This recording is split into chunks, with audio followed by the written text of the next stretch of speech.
আসসালামু আলাইকুম। আমি এখন আছি ফয়েজগঞ্জ লাকসাম, যেখানে অকটেন ডিজেল কিংবা গ্যাস দেওয়া হয়।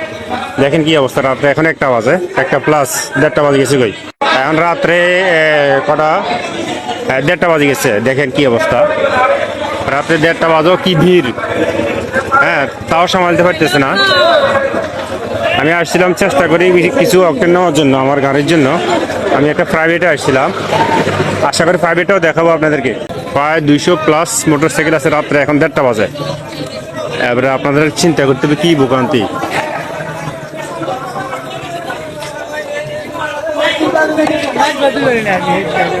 নাম message MR filling station, bio গ্রুপের একটি প্রতিষ্ঠান।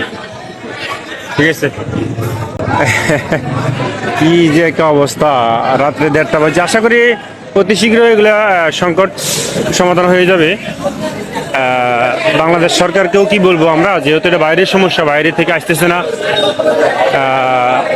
যুদ্ধের কারণে, বাইরের দেশে যুদ্ধ চলতেছে, বিভিন্ন আনুষঙ্গিক ঘটনার কারণে আজকে হয়তো বাংলাদেশে ডিজেল আসতে পারতেছে না। ডিজেল না আসার কারণে অকটেন পেট্রোল বার করতে পারতেছে না। ঠিক আছে, অনেকে বিরক্ত হয়ে চলে যেতেছে। আমি চেষ্টা করবো আর একটু উঠে তুলে ধরার জন্য। 500 টাকা তেল দিচ্ছে, 500 টাকার। আমি দূরে থেকে তেমন বেশি টাকা কভারেজ করতে পারি নাই মানুষের কারণে।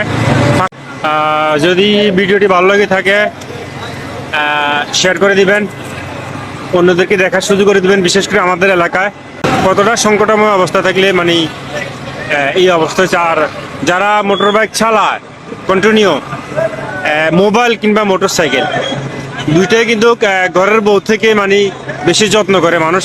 মোবাইল হাতে না থাকলে কিংবা মোটর সাইকেল যারা চালায় দীর্ঘক্ষণ হাতে না থাকলে, চালাতে না পারলে খুব একটা বিরক্তবোধ মনে হয়। ঠিক তেমনি করে আমি উদাহরণ দিচ্ছি, বাট অনেকটাই যেটা মনে হয় আর কি। তো রাতে 2টা বাজে যেতে আছে, তবুও তারা একটু তেল নিয়ে তাদের ব্যক্তিগত কাজ সমাধা করবে কিংবা অনেকে অফিসে যায়, অনেকে তার ব্যক্তিগত ডিউটি থাকে, অনেকে তার ব্যবসা বাণিজ্য আছে, যাইতে হয় বা গ্রামের বাড়ি থেকে। সব কিছু মিলিয়ে যদি ভালো লাগে থাকে শেয়ার করে দেবেন, অন্যদেরকে দেখার সুযোগ করে দেবেন, বিশেষ করে আমার এলাকার। আসসালামু আলাইকুম।